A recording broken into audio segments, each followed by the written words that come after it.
कंजूस और उसका सोना। एक गांव में एक अमीर जमींदार रहता था। वह जितना अमीर था उतना ही जूस भी। अपने धन को सुरक्षित रखने का उसने एक अजीब तरीका निकाला था। वह धन से सोना खरीदता और फिर उस सोने को गलाकर गोले बनाकर अपने एक खेत में एक पेड़ के नीचे गड्ढा डाल देता था। रोज खेत जाना और गड्ढे को खोदकर सोने फूलों की गिनती करना उसकी दिनचर्या का हिस्सा था। इस तरह वह सुनिश्चित करता था कि उसका सोना सुरक्षित है। एक चोर ने कंजूस आदमी को गड्ढे में से सोना निकालकर हुए देख लिया। वह छुपकर उसके जाने का इंतजार करने लगा। जैसे ही कंजूस आदमी गया वह गड्ढे के पास पहुंचा और में से सोना निकालकर भाग गया। अगले दिन जब कंजूस आदमी खेत में गड्ढे के पास पहुंचा तो सारा सोना नदारद पाकर रोने पीटने लगा। उसके रोने की आवाज वहां से गुजरते एक राहगीर के कानों में पड़ी तो वह रुक गया। उसने कंजूस आदमी से रोने का कारण पूछा तो कंजूस आदमी बोला, मैं लुट गया, बर्बाद हो गया, कोई मेरा सारा सोना लेकर भाग गया। अब मैं क्या करूंगा? सोना किसने चुराया, कब चुराया? राहगीर आश्चर्य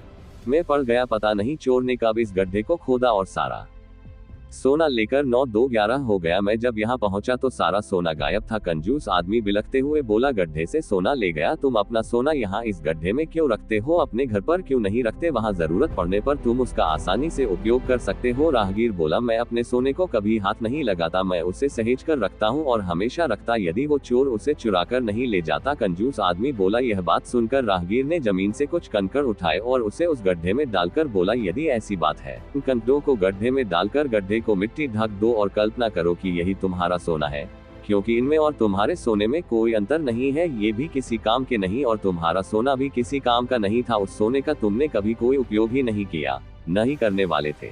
उसका होना न होना बराबर था। धन का कोई उपयोग न हो उसकी कोई मोल नहीं।